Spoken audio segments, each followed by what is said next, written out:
Presbyterianism in England is the religious activity of those from Reformed tradition within Protestantism who practice the Presbyterian form of church government in England. Dating in England as a movement from 1588, it is distinct from Continental and Scottish forms of Presbyterianism, whereas in Scotland, church government is based on a meeting of delegates. In England, the individual congregation is the primary body of government. Historically, Presbyterians in England were subsumed into the United Reformed Church in 1972. In more recent years, the Evangelical Presbyterian Church in England and Wales and the International Presbyterian Church have seen modest growth in England. 16th and early 17th centuries. Though the word Presbyterian dates to 1607, English Presbyterianism had its beginnings in 1558, the year of Elizabeth I's succession, when Protestant exiles, who had fled Mary I's revived heresy laws and the associated executions, began to return to England. Some of these Elizabethan Puritans began to campaign for ecclesiastical reform from within the established Church of England. They sought to recreate the pattern of church life recorded in Scripture, without vestments and prelates, when church government was in the hands of presbyters.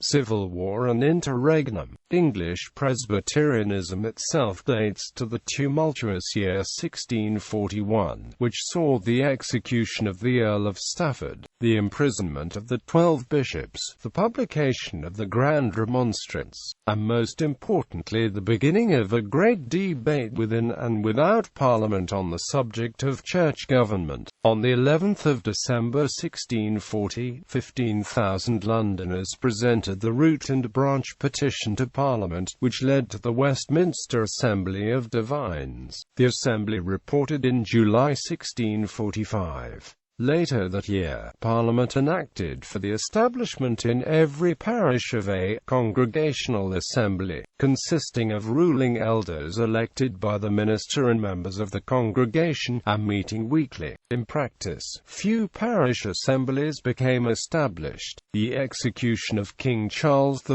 in 1649 horrified the Presbyterians and led to a serious rupture between them and the Independents. English Presbyterians came to be representative of those Puritans who still cherished further reformation in church, but were unwavering in their fundamental loyalty to the Crown.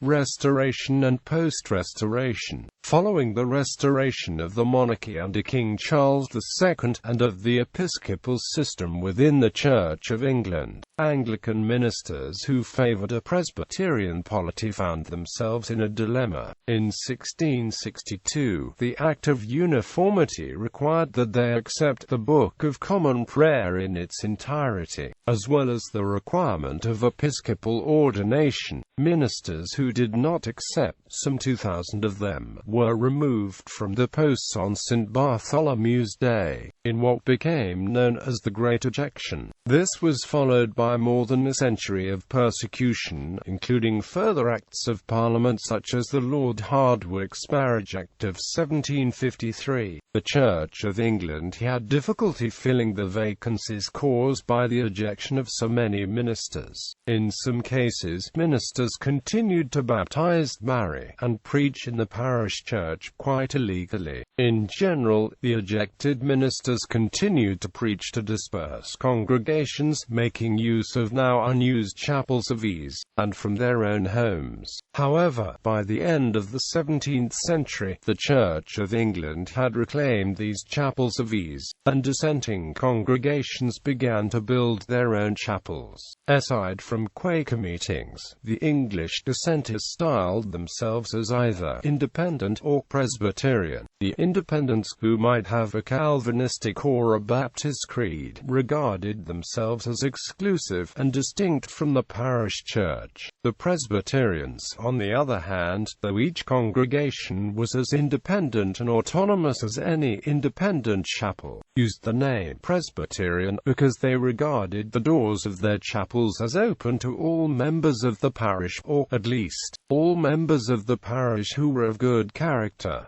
In effect, they regarded each chapel as just another parish church. It was this attitude which, at first, caused particular animosity towards Presbyterians from some Anglicans, who regarded them as schismatics, actively seeking to divide the church in England. Outwardly, though, there was initially little difference between Independents and Presbyterians, except that they received financial assistance from the Independent and the Presbyterian fund boards, respectively. The exclusivity of independent congregations tended to perpetuate a conservatism in Christian doctrine, which kept the congregations orthodox and Calvinistic. The more open attitude of Presbyterian congregations led them to appoint ministers with a more liberal viewpoint, which, amongst other factors such as the ministers being trained in the dissenting academies, led to a growing heterodoxy into Arminianism, Arianism, and eventually Christian Unitarianism. International Presbyterian Church. In 1969, the International Presbyterian Church was founded in England with its first congregation in Ealing. As of 2015, it has 7 English churches which are part of its wider British Presbytery. United Reformed Church in England. In 1972, the majority of independent Congregational and Presbyterian congregations combined to form the United Reformed Church in England. Others are part of the General Assembly of Unitarian and Free Christian Churches. Evangelical Presbyterian Church in England and Wales. In 1996, the Evangelical Presbyterian Church in England and Wales was established as a presbytery. As of 2013, it had 10 congregations in England.